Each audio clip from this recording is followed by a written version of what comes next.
Before we start looking at this year's Derby, let's review some points we make every year. First, there aren't many new tops run in the Derby. The sample size is not small, and an average is right around 2 per year. In this and all the tables that follow, a top is defined as more than 1 point better than the previous top. A pair is defined as within 1 point either way of the previous top. An off race is more than 1 point through 4 points worse than the previous top. And an X is defined as more than 4 points worse than the previous top. Secondly, when it comes to the number of prep races, less is more. Horses with only 2 preps are more likely to run new tops, and those having 4 or more preps have run significantly worse than those having less.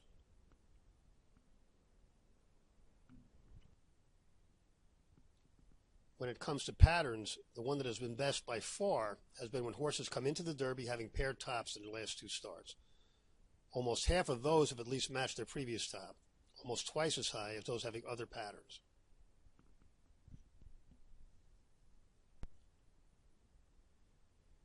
This year we decided to take a look at how development from 2 to 3 prior to the race affected how horses ran in the Derby. Not surprisingly, horses that had already developed a lot were less likely to develop more right away. We also broke out those that did not run at 2, though the sample size there wasn't that great.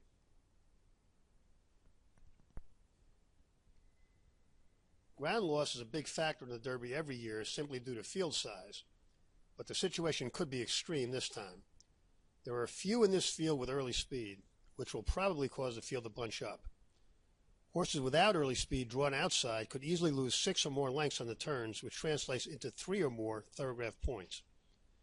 And ground loss aside, anyone having to pass a lot of horses in a bunched up field is going to have to deal with serious traffic and get a little lucky.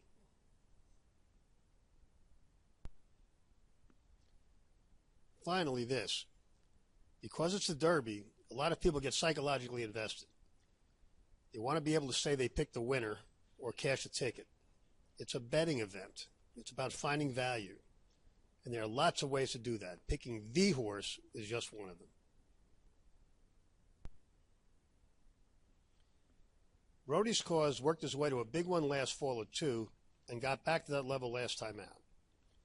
The pluses are that he's only had 2 preps, hasn't yet developed from that top, and got back to it in only his second start this year, so this is an explosive pattern. The negatives are that there are several that start out faster, so he would need a new top to compete, and he will get the worst of it coming from far back. We note that his dam and sister were late developing. We expect good things from Brody's Cause later on. Cherry Wine got to decent figures late at 2 and is developing nicely this year. This is a healthy pattern that could yield a new top, but he starts out too slow for that to matter much. We think this one will make noise in 3-year-old grass stakes soon. Creator jumped forward last time to win the Arkansas Derby. That was not only a new top, but represented quite a bit of development from where he was at 2. And since he's also had 4 preps, we expect a bounce. Danzig Candy ran a strong 2-year-old figure in the second start, paired that number going 2 turns, then jumped to a big one. We expected a bounce next time out in the Santa Anita Derby, and we got one. And it was probably exacerbated by acting up in the gate, the sloppy track, and setting insane fractions. Historically, a new top followed by a bounce hasn't been a good pattern coming into the Derby. But most of those were not as lightly raced as this one, and it's his first bounce. The same pattern read that made us think this one would bounce last time makes us think he has a good chance to get back to his top now. His ability to get the distance is clearly a question, but Danzig Candy will be on the lead if he breaks clean and should save a lot of ground compared to most of the field. Since he starts out with one of the best tops in the race, that means if he does run his race, he has a very big chance here. Destin had shown moderate ability before his last, which was an 8-point jump to the fastest figure anyone in this field has ever run. That was not only a huge new top, but obviously represented an awful lot of development from his 2-year-old top. They've given this one extra time in an effort to ameliorate the bounce, and I would have too, but it's probably not going to work. Fletcher gets a lot of big numbers in Florida, and to say his Florida runners haven't run well in the Derby would be an understatement. Mostly they run terribly. Exaggerator showed classic late-season development last year, and his immediate return to his top after just one bounce was very positive. He's done exactly what you would want this year, too. Improved slightly, paired that effort, and went forward a couple of points in his last. This is a very healthy pattern, and it's likely he'll pair that new top, which makes him a major player, since he goes in as one of the fastest horses. While an off-track clearly wouldn't hurt this one's chances, the two tops on dry going this year indicate he doesn't need it. The big issue here is running style and ground loss, and we note that prior to his last two, Exaggerator showed much more tactical speed. I'm thinking they might want to use some of it here to get position. Gun Runner has never gone back. Every figure is as good or better as the one before it. He has other things going for him. 2 preps, pair of tops, not much development from his 2-year-old top. What he doesn't have is fast figures. He got inside trips his last 2, and those efforts weren't as good as they looked. This is one of the leading candidates in the field for a new top, and since he has tactical speed, if he were a couple of points faster going in, that would make him very relevant. But he's not. We do know his Dan was very good. This one might get a lot better over time.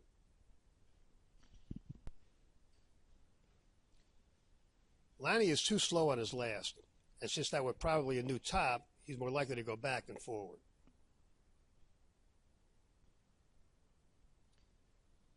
Leo Band got to a new top 2 back and bounced slightly last time at a point where he should have continued forward. He's slow, and we don't love his pattern. Majesto ran well in his debut, but it took him 6 months and 5 tries to get back to that level. We don't like that, or how slow he is. Mo Tom got good when stretched out late last year. He would have probably run better without the trouble 2 back, and certainly would have last time, but how much better? Those races came up pretty slow, so even if you think he would have won both, it's tough to think he would have run better than 3s. There's a good chance he'll break through the figures he actually got credit for, but he would have to jump an awful lot to be a factor here, and will have to avoid a ton of trouble coming from way back. Mahaman ran very well and had a great pattern last fall and over the winter when McLaughlin's barn was on fire, but backed up in the Florida Derby, as did most of the stable's other runners around that time. With strong tops of both 2 and 3, this one is clearly good enough to be a major factor if he fires a good one. But right now he's a great big question mark. We strongly suggest keeping a close eye on Kieran's other starters and stakes over the weekend. Maybe they'll give us a clue. More Spirit jumped to a big one going long in his second start, the best 2-year-old figure by anyone in this race. He bounced in the slop next out and didn't get back to his top until February. Then he caught slop again in the Santa Anita Derby and bounced again. Historically, returning to a top and bouncing coming into the Derby has been sort of a neutral pattern based on a small sample.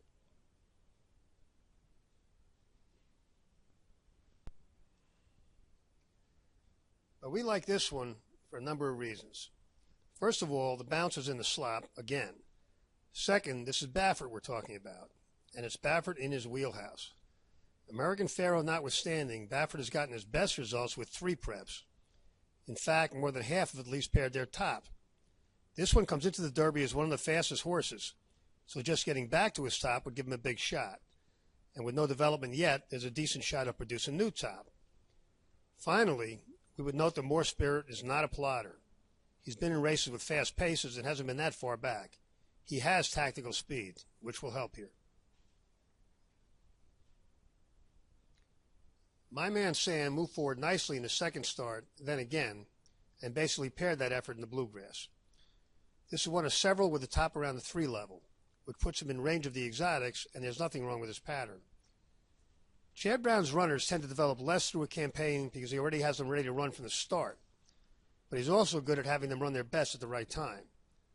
Since my man Sam needs to jump to contend, and few do, it's tough to use him, but he's not as easily dismissed as some. Here's the good news. Nyquist comes into the Derby with the ideal 2 preps and a pair of tops. Here's the bad news. Everything else. While it's not good for a horse to develop too much before the Derby, it's also not good for a young horse to not develop at all from a level he reached in early August as a 2-year-old, despite 5 starts since. The Florida Derby was a 2-horse race where one horse didn't show up, and Nyquist didn't run as well as it looked. While he has not gotten faster, the rest of the division has, and at this point the favorite is not one of the faster Derby runners. When you remember how few new tops are run in the Derby, you can see that it's usually good to be one of the fast ones going in, and this one would need a new top just to get into the conversation. A couple of more points. All that bearing in and out can't be a good thing. And while O'Neill did win the Derby with I'll Have Another, who obviously had issues, he did not get that one to run a new top. He just got him back to his top. Nyquist looks like an early developer, and we don't like him in the Derby. Oscar Nominated broke through last time with a new top on Poly. He isn't fast, and we would play him to bounce even on a surface he has shown he likes. But the pedigree is very grassy on both sides. Outwork came out early at 2 and didn't show up again for a long time. He ran well in a very fast Tampa Bay Derby and moved forward marginally in the Wood, though it counts as a pair. That race was better than it looked. The track was slow, he was outside both turns, and earned a much better figure than Trojan Nation, who saved ground. So what about the Pletcher factor? Well, it turns out that when you take out the ones that prep in Florida, while they run less new tops than Derby runners in general do, they're more likely to pair their tops. This one doesn't need a new top to contend. He's faster than most going in. He has a pair of tops pattern and good early speed, which in this situation should mean he'll do better than average on ground laws. We note that Outwork's Dam and Sister didn't run that often, and with a layoff already, we don't think this one will be that sturdy. But he has a lot of things in his favor, and might be the most likely horse to hit the board in the Derby. Shagaf ran a big one in his debut, but hasn't gone on from there. He's one of the slower Derby runners, and even if he finally does move forward, it's unlikely to be enough to matter.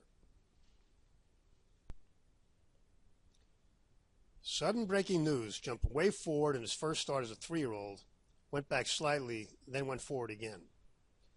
He earned the best figure in the Arkansas Derby with that effort since he spotted weight and ground loss to the winner. That makes him one of the fastest coming into this, but there are some negatives. He's only had 3 weeks rest since the top, and he comes from way back. This gelding has been wide at smaller fields, and it's anybody's guess how much ground he could lose given the situation here. Incidentally, when we saw Sudden Breaking News sheet, we started getting flashbacks. Victory Gallop had a similar running style too, which did cost him the Derby. If we were managing this one, he would skip the Derby and run in the Preakness against a smaller field with more rest. Still, at what will be an enormous price, he's usable, especially underneath. Tom's Ready showed no development through his 2-year-old campaign, broke through in his first start this year, and came back to that level following a bounce. Dallas Stewart has done well Derby weekend, and we've liked some of those runners, but this one is slow. There's nothing good about the pattern, and more than Ready gets early developers.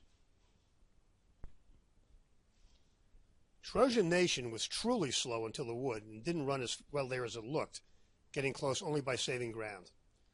Another forward move right away isn't likely, a bounce is, and a pair-up won't do him much good even if he saves ground again, because he's pretty slow.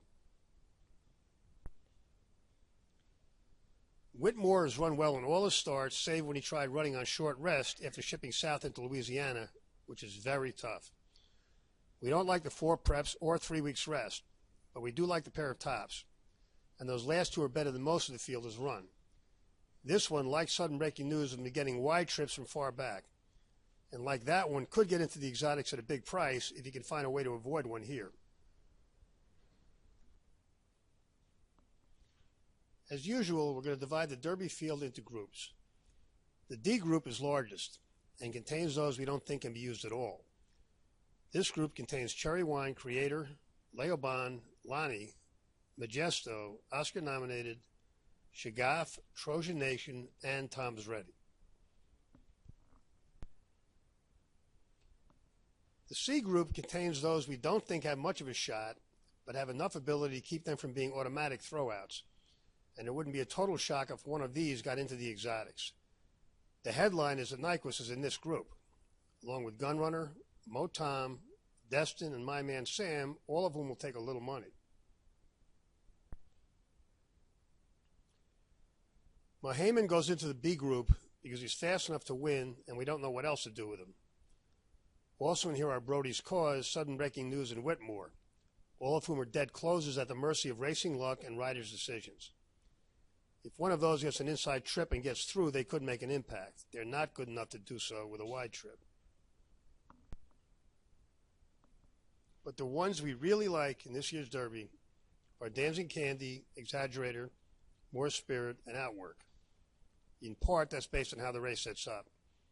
And we think there's a good chance the winner will come from the A group, 3 of whom will be double-digit odds. The draw certainly made things interesting, with the inside posts full of horses with no early speed and all the ones with speed drawn 13 or wider. With the long run to the turn, Dancing Candy should still clear or be outside just 1. But if a lot of the riders from the outside send to avoid getting caught wide, the pace could be a little faster than we thought. Still, it should be moderate, not hot. Of the horses in our top 2 groups, the ones that got really hurt were Brody's Cause and Mohaymen. It's hard to see how they can avoid wide trips. Stevens will have his work cut out on More Spirit. He'll do well to be just 3 wide on both turns. The big winner of the draw was Sudden Breaking News, who should save ground on at least 1 turn. His net ground loss may be no worse than that of some of the ones with early speed. Velasquez and DeSormo, like Rosario, are from the Forrest Gump school of riding. Their rides are like a box of chocolate. You never know what you'll get. The decisions they make on Exaggerator and Outwork will have a huge say in the outcome of this Derby. It would be a mistake for either rider to take back. If they do so, they face almost certain wide trips. Nyquist was helped by the draw, but not enough to make us think he's a big threat to win. If he gets an inside trip, he could work his way into the exotics, but we're still taking a stand against a favorite who is slower than so many others. We still like Exaggerator, Outwork, and Dancing Candy, but the draw has us liking Sudden Breaking News as much as More Spirit, who will probably need a new top to have any chance to win. But all these horses will be prices, and they can all be used in exotics. In the event of an off-track, we would like More Spirit less, and between that and a bad draw, would use him lightly, if at all. Of the ones in the top 2 groups, Exaggerator, Outwork, Sudden Breaking News, and Brody's Cause have all run well on an off-track, but Brody's Cause is a tough use for us, regardless, from that post.